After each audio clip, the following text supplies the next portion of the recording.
Bonjour à toutes et à tous et bienvenue dans cette vidéo. Aujourd'hui, nous allons nous intéresser aux expansions du nom. Alors, sans plus attendre, passons tout de suite à l'action. Avant d'aller plus loin, on va faire un petit rappel sur le nom. En français, le nom se divise en deux grandes catégories, le nom propre et le nom commun. Commençons par le nom propre. Le nom propre sert à désigner quelque chose de précis, d'unique. On ne parle pas de n'importe qui ni de n'importe quel endroit. On parle d'une personne bien déterminée, d'un lieu précis. Par exemple, si je dis Marie, je ne parle pas d'une fille en général, je parle d'une personne précise. Si je dis Paris, je ne parle pas d'une ville parmi d'autres, je parle d'une ville bien déterminée. Voilà, il y a une règle très importante, le nom propre commence toujours par une majuscule. Passons maintenant au nom commun. Le nom commun, lui, sert à désigner les choses de manière générale. On ne vise pas quelque chose de précis, il peut désigner plusieurs réalités. D'abord, un être animé, par exemple une fille, un chien, cela peut être n'importe quelle fille, n'importe quel chien. Ensuite, un lieu, comme une ville ou une école. Là encore, ce n'est pas un endroit précis. Et enfin, un objet ou une idée, par exemple une table, la liberté. Dans tous ces cas, on parle de manière générale. Et il y a un point très important à remarquer. En général, le nom commun est presque toujours accompagné d'un déterminant. Donc pour résumer, le nom propre désigne quelque chose de précis et commence toujours par une majuscule, d'accord? Tandis que le nom commun désigne de façon générale un être, un lieu, un objet ou une idée. C'est bon? Maintenant que nous avons bien compris ce qui est un nom, passons à la deuxième partie, le groupe nominal. Alors, qu'est-ce qu'un groupe nominal? Un groupe nominal, c'est un ensemble de mots organisés autour d'un nom. Le nom est le mot principal, on l'appelle le noyau du groupe. Les autres mots viennent l'accompagner et le préciser. On commence par la forme la plus simple, le groupe nominal minimal. Le groupe nominal minimal est composé de deux éléments seulement, un déterminant plus un nom. Par exemple, un chat, un chien, une fille, une ville. Voilà, à chaque fois, on a déterminant plus nom. Et cela suffit pour former un groupe nominal correct. Donc, le groupe nominal minimal, c'est vraiment la forme la plus simple possible. Mais évidemment, dans la langue, on ne s'arrête pas toujours à cette forme minimale. Très souvent, on ressent le besoin d'ajouter des informations. On veut donner plus de détails, préciser de quelle fille on parle, de quel chien, de quel livre. Par exemple, au lieu de dire une fille, on peut dire une fille intelligente. Et là, vous remarquez qu'on a ajouté quelque chose au groupe nominal minimal. On n'a plus simplement une fille, on a ajouté une précision. Et cette précision, justement, c'est ce qu'on appelle une expansion du nom. Mais alors, qu'est-ce qu'une expansion du nom? Une expansion du nom, c'est un élément que l'on ajoute au nom pour le préciser, pour l'enrichir, pour donner plus d'informations. En réalité, on part d'un groupe nominal minimal, déterminant plus nom, et on vient le développer pour qu'il soit plus clair, plus précis, plus détaillé. Autrement dit, on agrandit le groupe nominal. Et c'est exactement ce que nous allons voir dans cette troisième partie, les différentes expansions du nom et surtout comment elles fonctionnent. Maintenant que nous avons bien compris ce qui est une expansion du nom, il faut savoir qu'il en existe plusieurs formes. En réalité, on distingue quatre grands types d'expansion du nom. Il y a l'adjectif qualificatif, le complément du nom, la position et enfin la proposition subordonnée relative. Ces quatre éléments ont le même rôle. Ils servent à apporter une précision au nom, mais ils ne fonctionnent pas de la même manière. Alors, pour bien comprendre, nous allons les étudier une par une. Commençons par l'adjectif qualificatif. C'est le plus simple et le plus courant. L'adjectif qualificatif est un mot qui décrit le nom. Il peut indiquer une qualité. Par exemple, un élève studieux. Studieux nous donne une information sur le comportement de l'élève. Sans cet adjectif, on ne saurait pas qu'il travaille bien. D'accord? Un défaut, par exemple, une maison sale. Voilà, donc l'adjectif sale nous donne une information sur la propreté de la maison. Une couleur, par exemple, un chat noir, une robe rouge. Ici, noir et rouge nous donnent une information sur la couleur du chat ou de la robe. Sans ces adjectifs, on ne saurait pas à quoi il ressemble exactement. Il peut indiquer une taille, par exemple un arbre grand. Ici, grand nous donne une information sur la taille de l'arbre. Sans cet adjectif, on ne saurait pas si l'arbre est grand ou petit. Il peut donner une information sur le caractère. Par exemple, un garçon courageux. Dans tous ces cas, l'adjectif complète le nom en donnant une information supplémentaire ou une idée sur le nom, sa couleur, sa taille, sa qualité, son défaut, son caractère ou encore son état. C'est pour cela que l'adjectif est considéré comme une expansion du nom. Il enrichit le nom et le rend plus précis.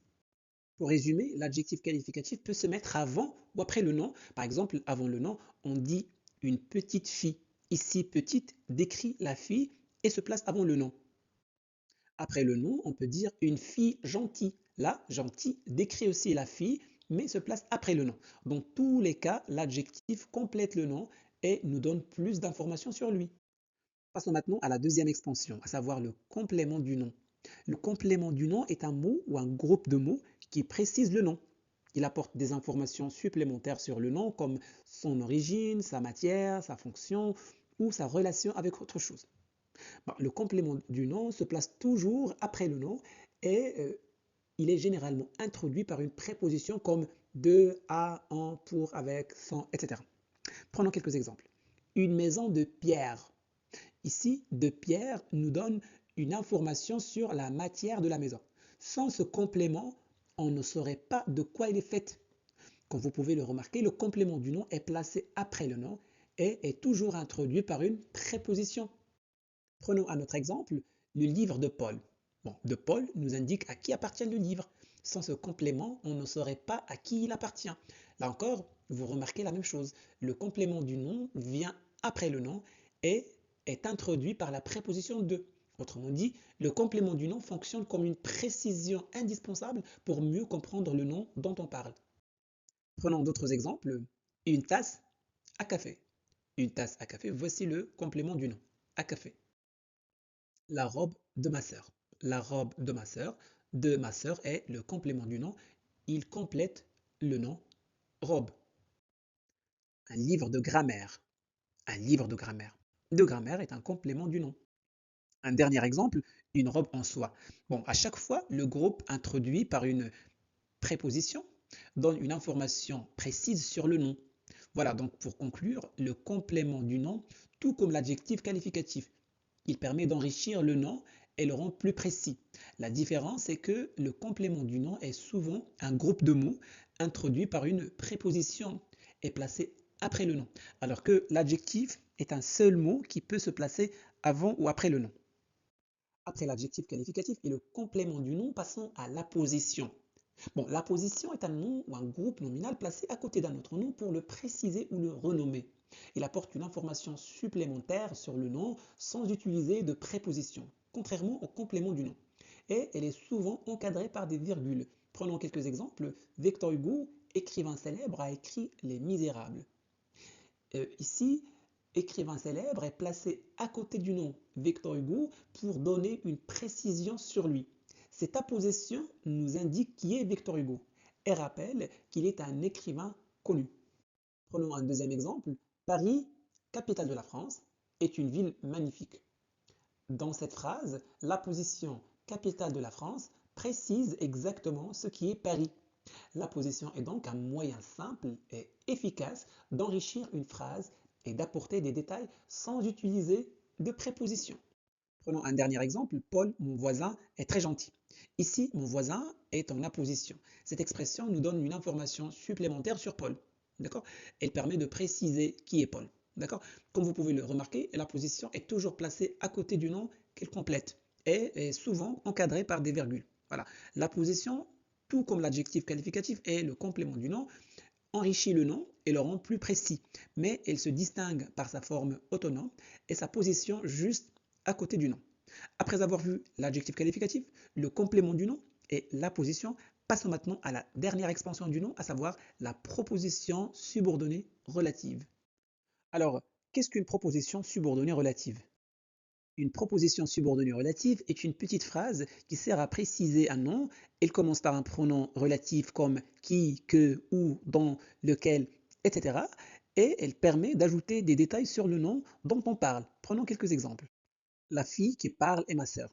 Ici, la proposition qui parle donne une information sur la fille. Elle nous permet de savoir de quelle fille on parle. Sans cette précision, la phrase serait simplement la fille est ma sœur, mais on ne saurait pas quelle fille exactement. La proposition relative sert donc à identifier ou préciser le nom. C'est bon.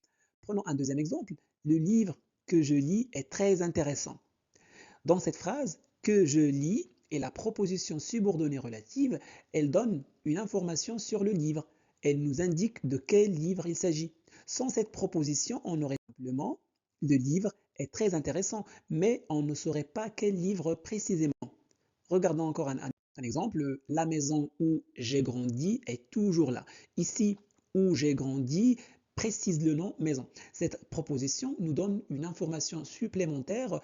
Elle nous indique le lieu lié à cette maison. Comme vous pouvez le remarquer, la proposition subordonnée relative fonctionne exactement comme les autres expansions du nom. Elle donne une précision, elle enrichit le nom et elle permet de mieux identifier ce dont on parle. Donc pour résumer, la proposition subordonnée relative est une expansion du nom qui prend la forme d'une petite phrase introduite par un pronom relatif. Elle sert donc à préciser le nom et à lui ajouter des informations. Et c'est ce qui fait d'elle l'une des expansions les plus riches et les plus complètes de la langue française.